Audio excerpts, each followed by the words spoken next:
The LB and RB buttons on Xbox Elite Series 2 controllers can develop issues such as not registering a push on their own, getting stuck down, and a host of other issues. The causes of these issues vary, but it's usually dirt buildup, or worn parts, or broken parts, or even a combination of these things. There's really no way to tell which of the causes it is, so today I'm going to show you numerous solutions you can try, starting with simple ones that don't involve going inside the controller, and then moving on to more complex solutions that do involve going inside the controller. Start with the first thing, see if it worked, and if not, move on to the next thing. With any luck, you won't need to use this entire video. The first thing you should try is taking a small piece of cardboard from anything you have laying around, like a packaged product from your kitchen or whatever, and then just insert it into the gap next to whichever button is giving you the issue, and move it around. The idea here is that there could be something caught in there, like a big piece of dirt, a fingernail or something, and this would dislodge it. Now, as you do this, you'll probably see little specks of cardboard coming off. Either that or it's the dirt coming off. So after you're done, turn the controller upside down with the bumper buttons facing toward the floor and just slap the top of it. That way, if you dislodged anything, it should fall out. See if this helped. If not, move on to the next method. This time we're going to do something similar, but instead of scraping, we are going to blow. This is best accomplished with a straw, so just blow along the gap around the problematic button. Be sure to blow really hard into this part right here, because there's some mechanisms in there that can get very dirty. If you don't have a straw, you can just roll up a piece of paper or cardboard, or you can just put your mouth right on the button and just blow the gaps, whatever works. So see if that worked, and if it didn't, move on to the next method. Instead of blowing this time, we're going to vacuum. This is pretty self-explanatory. Just if you have a vacuum cleaner with a detachable hose like this one, you just put it up against the gaps and vacuum any dirt or debris out. I keep telling you to check to see if this worked. One way to do that would be to power on your console or whatever you're gaming with, and just seeing if the controller is functioning correctly within the game itself. However, it's probably going to be faster if you test your controller on hardwaretester.com. It's a free site. You just bring it up, and when you first go into it, you'll want to go to gamepad tester, which is just a sub area of the site. When you click into it, it's going to try to detect a controller, and you need to hook it up. You can use a USB cord if you want, or you can connect via Bluetooth. It'll detect it and show this diagram here. It does call it an Xbox 360 controller. I'm not sure why it says that, but either way, this will still work to test out your buttons. When you push RB or LB, it'll turn one of the indicators on the screen from a 0 to a 1. So you can sit there and tap it and just make sure it's responding as it should. You can also test out many of the other buttons as well. At this point, there's only one more thing to consider before we start taking things apart, and that is to just ignore the problem and remap the problematic button to one of the other buttons. The Elite makes it pretty easy to do. I will show you how to do it using an Xbox, but you can also do this on the Xbox Accessories app if you're on a PC. Just make sure when you open the app that you also sign in to your Xbox account, or you won't be able to access the extra features that this controller has. But anyway, if you're on console, hit the Xbox logo button that's on your controller, and this little menu will pop up. Tab over to the last selection on the right, and on that submenu, select Settings, then Devices and Connections on the left, and Controllers and Headsets on the right. Then you'll see an image of your controller right there. If you're on the Xbox Accessories app, you'll see a similar screen right when you open the app. You'll want to go to Configure. Here you can create and edit 3 different profiles for 3 different remappings, basically. It's very likely you already have a profile listed, and it'll probably say Profile 1. If you do, you can highlight it and select the pencil icon here to edit that existing profile. Or you can just create a whole new profile, which is what I'm going to do here. I'm going to select New Profile, and here I'm just going to keep it named Profile 2. Here, I need to select either the right or left bumper. Then this little menu will come up. I'm just going to leave the first thing highlighted and hit A. And here I can select whichever button I want to map it to and hit A. I'll choose the Y button. It's now showing a box above the button showing that it's been remapped. I'll hit B to back out of this screen. Profile 2, which I just configured, is out to the side here. I'm now going to place it into a slot. With Profile 2 highlighted, I'm going to hit A and change it to slot 2.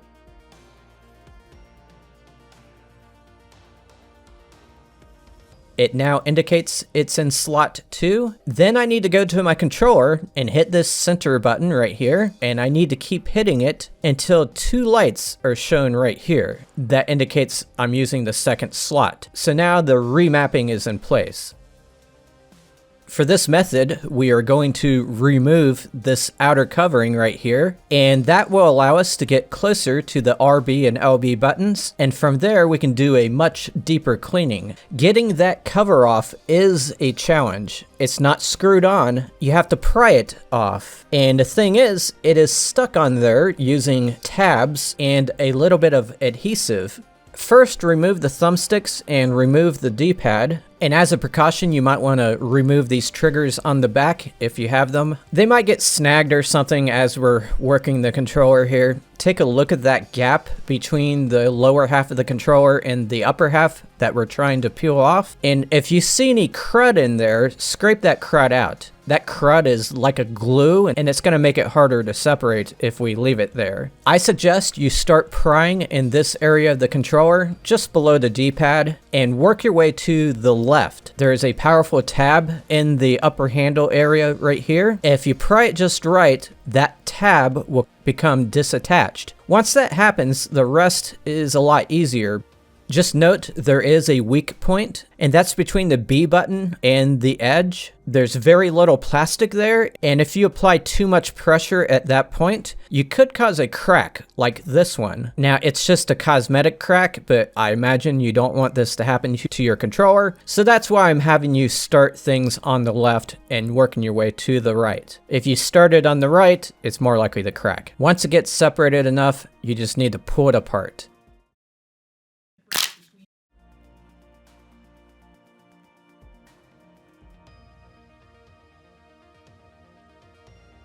You could see some of the adhesive here, that's kind of like a gum. You just have to separate that. The good news is, if you have to go back inside again, it should be easier to separate next time. Also note that one of the tabs may break in this process. If that happens, I don't think it'll be a big deal. It should still go back together just fine because there are multiple tabs. But if a piece does break off, make sure it didn't land inside the controller, or else that can cause some issues. So just make sure you pick up any pieces that broke. With the top piece off, take a look up here where the RB and LB buttons were. If you see a lot of dirt in that area up there, go ahead and clean that. But the main work we're going to do is going to be in these areas right here. This is the actual button that makes everything work. It's a simple push button mechanism, and when you push down on this plastic thing, it pushes down on that button with a little arm. So what I want you to do is clean underneath this big button here, and also clean the small button. This is best accomplished with a straw. And also, I recommend you get some alcohol. Don't get hung up on what percent alcohol. We just need something that'll dry quickly. Dab enough of it so that it can soak inside that little button. The idea here is there may be some dirt around that button that's affecting the functionality of it. So let that dry and then test the controller. You should be able to test without putting the cover back on. This time around, we're going to go deeper into the controller, and we're going to take apart some of the pieces that make the RB and LB buttons work. And this will allow us to once again clean, and we can also inspect to see if things are damaged. The first thing we need to do is take the bottom cover off the controller, so we need to remove these 6 screws. If nobody has been inside before, one of those screws will be covered by a sticker. You need a size 8 Torx security bit. The security bit part of it is very important because that means there's a little dimple in the middle of the bit, and as far as I know, you cannot turn these screws unless you have that little dimple in there. With the screws removed, we can now begin separating the two pieces. There's really no good way to describe it. You just have to pry it out. And this part we'll just set aside. During all this, one of the vibration motors may have come out. If so, just stick it back in the holder. All you have to do is just stuff it in there. So we are going to remove this whole top mechanism. There's a center part here, and we'll remove that first. It's held on by these two little tab things here. We need to pry those up, and once they're loose, we need to pull up on the back of that centerpiece.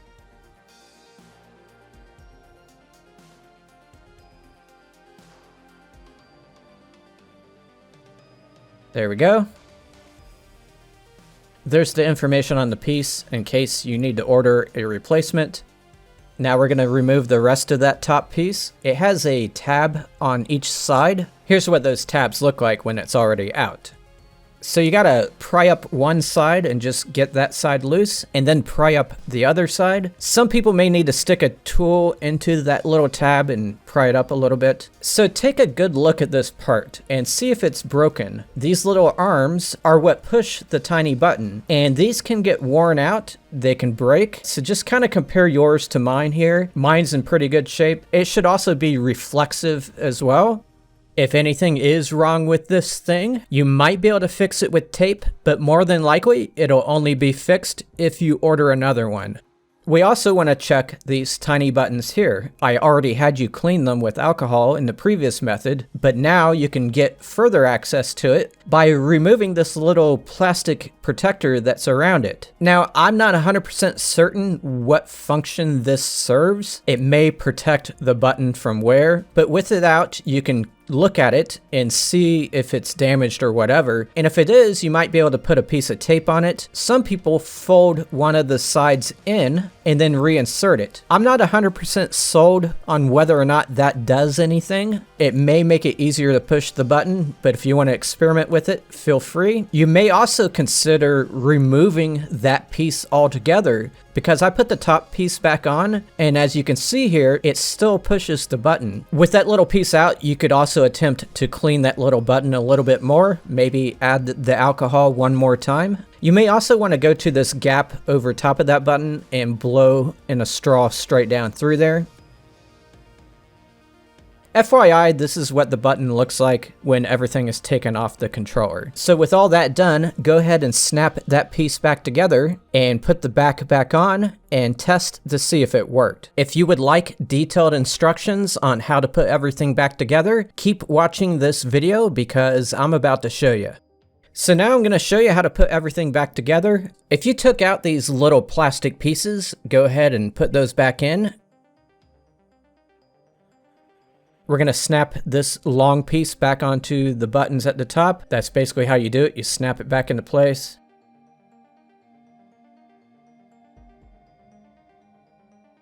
And then the middle piece will snap back into place.